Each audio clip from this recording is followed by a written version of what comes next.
오늘 우리가 살펴보게 될 로마서 8장 18절로 25절의 말씀은 고난이 닥칠 때 우리가 어떻게 해야 할까 하는 주제로 우리에게 주시는 말씀입니다.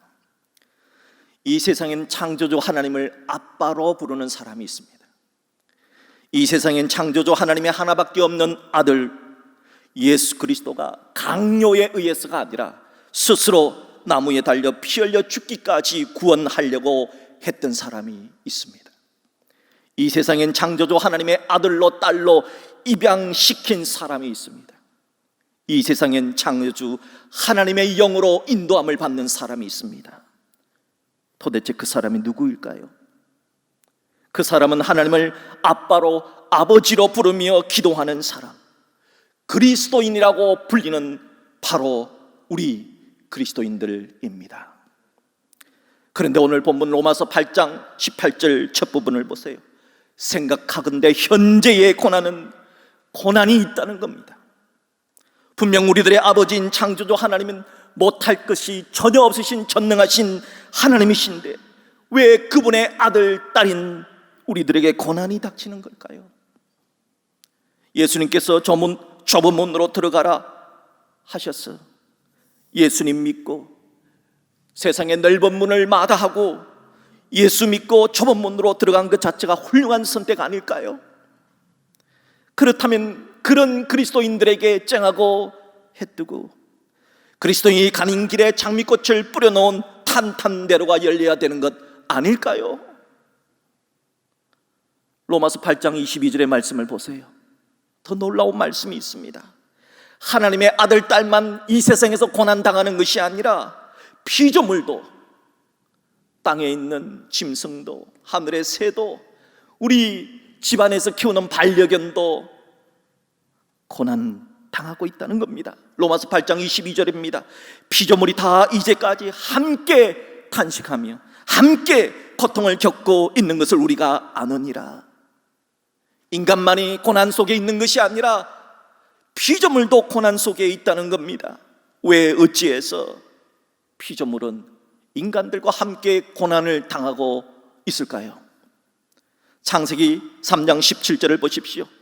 아담에게 이르실 때 내가 내 아내의 말을 듣고 내가 내게 먹지 말라 한 나무의 열매를 먹었은즉 땅은 너로 말미암아 저주를 받고, 하나님의 약속을 어긴 사람은 선악과를 따먹은 죄를 지은 것은 인간이잖아요. 그런데 인간이 죄를 지었는데 인간과 함께 땅이 저주를 받습니다. 왜 그렇습니까? 피조물은 인간과 같은 운명 공동체이기 때문입니다. 노아 때도 마찬가지입니다. 사람의 죄악이 세상에 가득하게 되었을 때 하나님이 물로 세상을 심판하셨습니다. 그때도 그랬습니다. 창세기 6장 7절의 말씀을 들으십시오. 하나님이 이르시되 내가 창조한 사람을 내가 지면에서 썰어버리되 사람으로부터 가축과 기는 것과 공중의 새까지 그리하리니 이는 내가 그것들을 지었음을 한탄함이니라. 분명 죄는 사람들이 지었습니다. 사고는 사람이 쳤습니다. 그런데 하나님이 물로 심판할 때 사람들만 심판하지 아니하시고 가축과 기는 것과 하늘에 나는 공중의 새까지 인간과 함께 묶어서 심판하셨습니다. 그 이유는 하나님이 이 세상을 창조하실 때 사람과 피조물을 같은 운명 공동체로 묶어서 창조하셨기 때문입니다. 피조물은 인간의 영원한 반려자요, 피조물들은 인간의 영원한 동반자라는 것입니다. 그렇다면 사람이든지 피조물이든지 예수 믿고 하나님의 아들, 딸 된 그리스도인이나 예수 믿는 그리스도인이 키우는 식물이나 가축이나 동물이나 강아지나 개는 또 다른 수많은 새들은 그들만이라도 하나님께서 고난 없이 살 수 있도록 해주시면 안 될까요? 과연 성경은 뭐라고 하시는지 한번 찾아봅시다. 히브리서 12장의 말씀을 보십시오. 히브리서 12장 6절의 말씀을 들으십시오. 주께서 그 사랑하시는 자를 징계하시고 그가 받아들이시는 아들마다 채찍질하심이라. 성경은 주님을 사모하는 사람, 하나님의 자녀들에게 고난을 주신다 하셨습니다. 히브리서 12장 8절의 말씀을 들으십시오. 징계는 다 받는 것이거늘 너희에게 없으면 사생자여 친아들이 아니라 그랬습니다. 성경은 단호하게 말합니다. 고난 없는 인생은 하나님의 아들이 아니고 하나님의 딸이 아니라 하십니다. 참으로 엄청난 말씀입니다.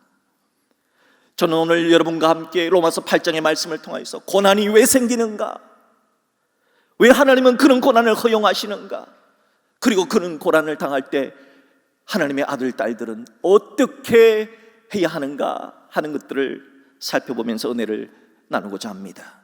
먼저 고난이 생기는 이유, 왜 고난은 생겼는가? 크게 두 가지 이유가 있습니다. 첫째는 고난은 원죄, 오리지널 신, 원죄 때문에 생겨났습니다. 하나님은 인간을 창조하신 후에 먹을 수 있는 것과 먹을 수 없는 것을 말씀해 주셨습니다. 창세기 1장에 의하면 하나님은 심에 있는 모든 채소와 씨 가진 모든 열매를 인간이 먹을 수 있다고 하셨습니다. 그런데 창세기 2장에 가면은 다 먹을 수 있지만 단 한 가지, 선악과만은 먹지 말라, 먹는 날에는 반드시 죽으리라 하셨습니다. 이것이 하나님과 인간이 맺은 첫 번째 약속입니다. 이 약속이 그리 어려운 약속은 아니거든요. 그런데 인간은, 우리 선조 아담과 하와는 선악과를 먹으면 너도 신이 될 수 있다, 너도 하나님 될 수 있다는 사탄의 말에 유혹을 받아 선악과를 따먹고 말았습니다. 이것이 모든 죄의 원형인 원죄입니다. 이 원죄의 결과 땅은 너로 말미암아 저주를 받고 너는 내 평생의 수고하여야 그 소산을 먹으리라는 말씀처럼 인간은 평생 먹고 살아가는 이 문제 때문에 고난이 생기는 겁니다. 또한 원죄의 결과 너는 흑이니 흑으로 돌아갈 것이라는 말씀처럼 인간은 죽어야 되는 이 몸뚱아리 때문에, 병들고 아파하고 죽어야 되는 이 몸 때문에 고난의 문제가 생기는 겁니다. 둘째로 고난은 왜 생길까요? 고난은 뱀의 후손들 때문에 생기는 겁니다. 사탄과 사탄을 따르는 뱀의 후손 때문에 고난이 생긴 겁니다. 하나님은 선악과를 먹으면 너도 신이 될 수 있다는 거짓말로 인류를 죄짓도록 유혹했던 뱀에게 저주를 내리면서 한 가지 예언의 말씀을 하십니다. 바로 창세기 3장 15절의 말씀입니다. 이 창세기 3장 15절의 말씀의 예언에 따르면 하나님을 따르는 여자의 후손과 뱀을 따르는, 사탄을 따르는 뱀의 후손은 서로 원수가 된다는 겁니다. 그리고 사탄을 따르는 이 뱀의 후손이 하나님을 따르는 여자의 후손의 발 뒤꿈치를 물기 때문에 고난이 생기게 된다, 고난을 받는다 하는 것입니다. 창세기 3장 15절의 예언처럼 뱀의 후손은 역사 이래 끊임없이 여자의 후손들을 고난 속으로 몰아넣었습니다.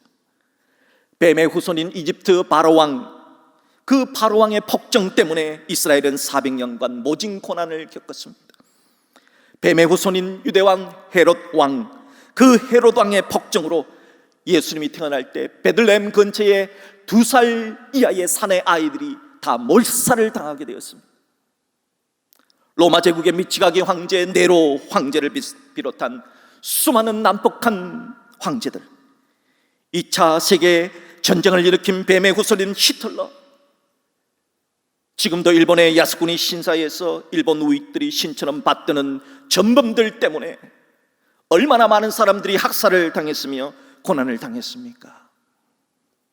지금도 이 세상에 하나님을 따르는 여자의 후손들이 고난을 당하는 이유는 바로 사탄을 따르는 뱀의 후손들 때문에 고난이 생기게 되었다 하는 것입니다. 그렇다면 하나님은 왜 그런 고난을 막아주지 않고 허용하시는가 하는 문제를 살펴봐야 됩니다. 하나님은 못할 것이 전혀 없으신 전능하신 하나님이시지 않습니까? 충분히 고난을 일으키는 죄의 문제를 해결해 주시고 충분히 사탄과 뱀의 후손들을 한 방에 다 해결해 버릴 수 있지 않습니까? 그런데도 왜 당장 그리해 주시지 않으시고 고난을 허용해 주시는 것일까요? 그 이유는, 먼저 하나님이 고난을 허락하시는 이유는 우리들 정신 차리게 하려는 겁니다.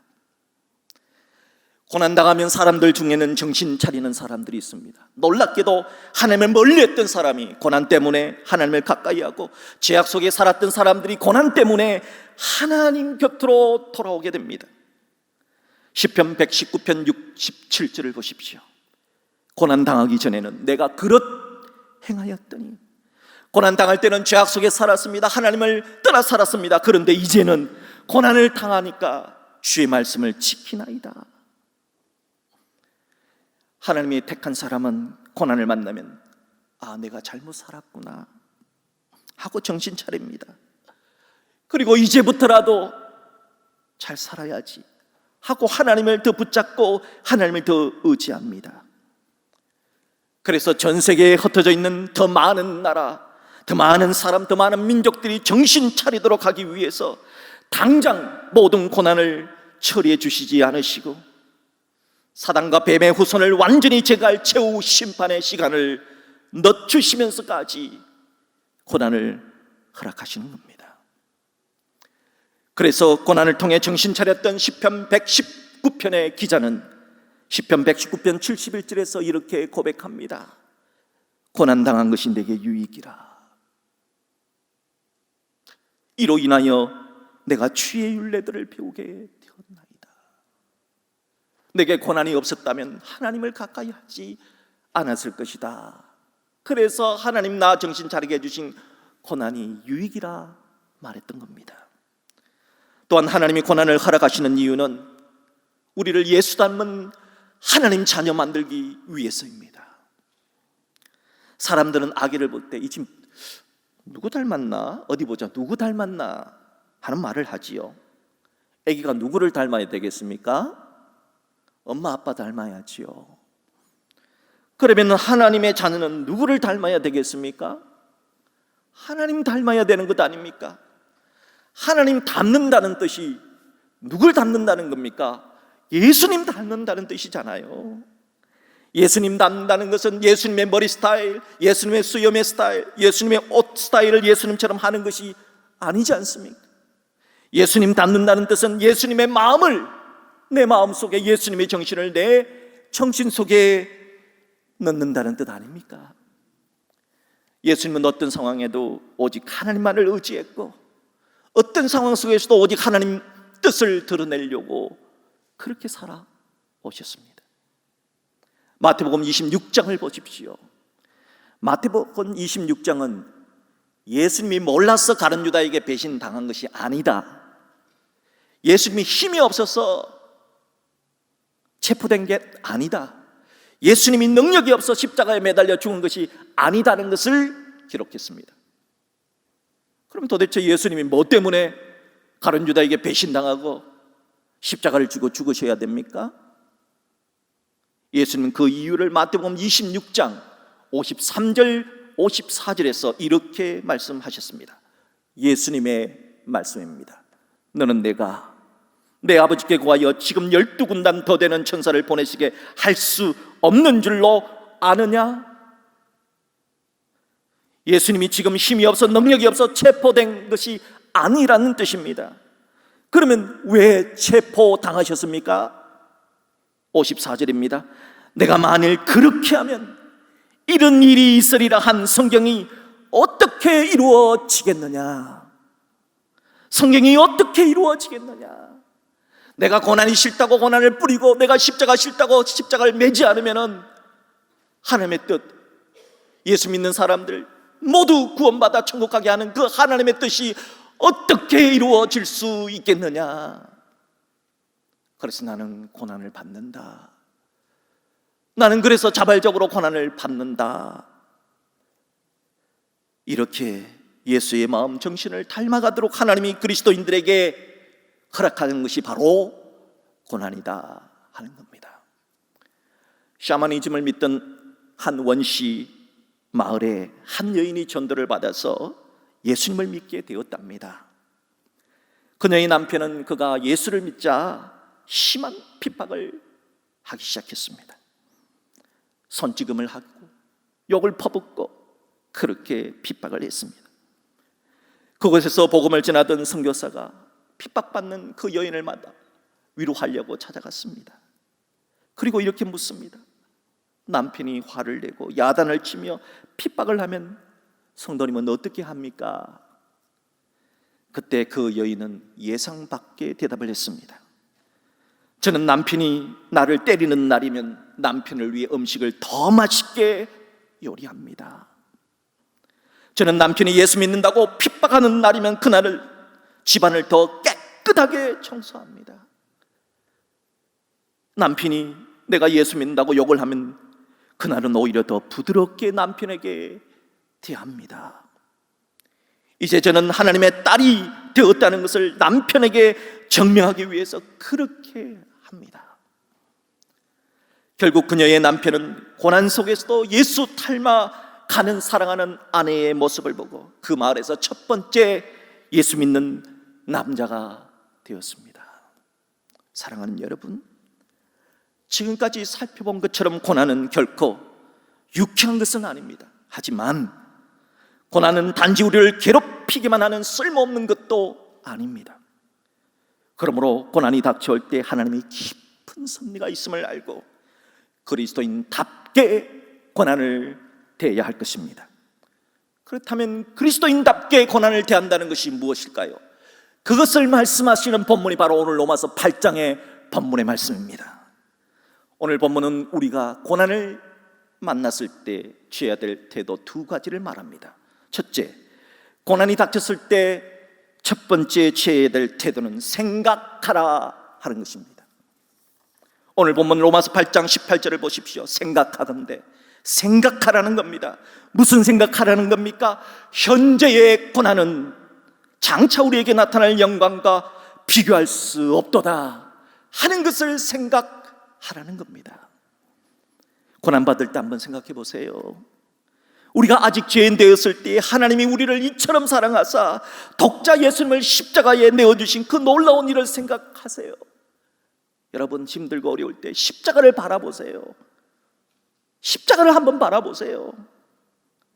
우리를 죄와 사망에서 해방시켜 주시려고, 우리를 지옥 아닌 천국에 보내주시려고 하나님이 그렇게 하셨고, 하나님이 우리 보고 아빠라 부르라고 말씀하셨고 해주신 그런 놀라운 일을 한번 생각해 보세요. 그런 놀라운 일을 행해 주신 하나님께서 우리에게 주신 고난이라면, 허락해 주신 고난이라면, 현재 고난은 장차 우리에게 나타날 영광과 비교할 수 없도다는 말씀이 반드시 이루어지게 될 것입니다. 1992년 바르셀로나 올림픽에서 마라톤 금메달을 딴 황영조 선수 잘 아시죠? 황영조 선수는 신이 우리에게 무언가를 선물할 때 그 선물을 고통이라고 하는 보자기에 싸서 준다고 하는 말을 했어요.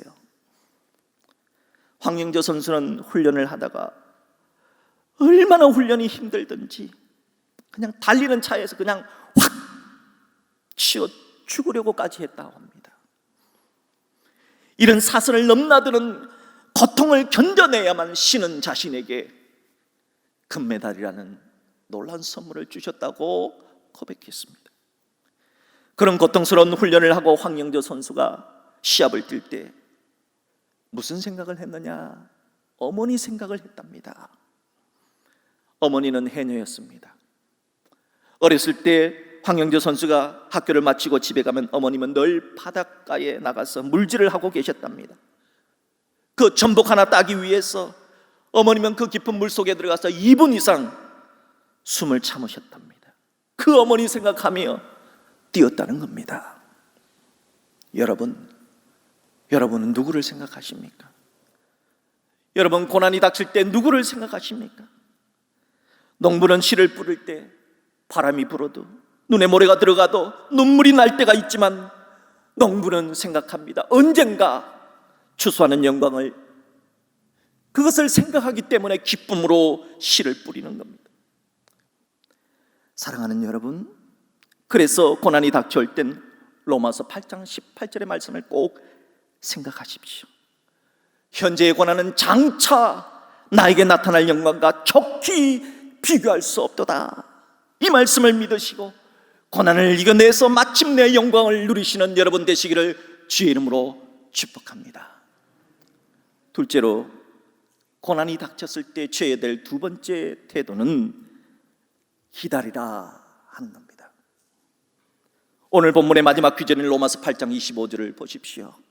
만일 우리가 보지 못하는 것을 바라면 참음으로 기다릴지니라. 하나님의 아들, 딸에게는 반드시 좋은 날, 영원한 날을 주십니다. 영화의 그날은 계시록 21장 4절의 예언처럼 모든 눈물을 그 눈에서 닦아주시는 날입니다. 다시는 사망이 없고 애통하는 것이 없고 곡하는 것이 없고 아픈 것이 닿지 있지 아니하는 그날입니다. 그날은 반드시 옵니다. 그날은 반드시 옵니다. 이 좋은 날은 인간에게만 주어지는 날이 아닙니다. 우리가 키우는 반려견에게도, 하늘나는 새에게도, 들판에 피는 야생화도 다 그날을 소망하고 기다리고 있어요. 왜 그 좋은 날을 기다리는가 보십시오. 로마서 8장 21절을 보십시오. 피조물도 썩어짐의 종노릇한 데서 해방되어 하나님의 자녀들의 영광의 자유에 이르는 것, 그것 때문에 피조물도 그날을 기다립니다. 이사야 선지자는 이사야 11장에서 그날을 이렇게 예언했습니다. 그때 이리가 어린 양과 함께 살며, 여기 함께라고 하는 말이 중요합니다. 표범이 어린 염소와 함께 누우며 송아지와 어린 사자와 살찐 짐승이 함께 있어 어린아이에게 끌리며 암소와 곰이 함께 먹으며 그것들의 새끼가 함께 엎드리며 사자가 소처럼 풀을 먹을 것이며 젖먹는 아이가 독사의 구멍에서 장난하며 젖된 어린아이가 독사의 굴에 손을 넣어도 괜찮은 날이 그날입니다. 그날은 우리에게 아직 오지 않았습니다. 사랑하는 여러분, 여러분 인생의 가장 좋은 날은 아직 오지 않았습니다.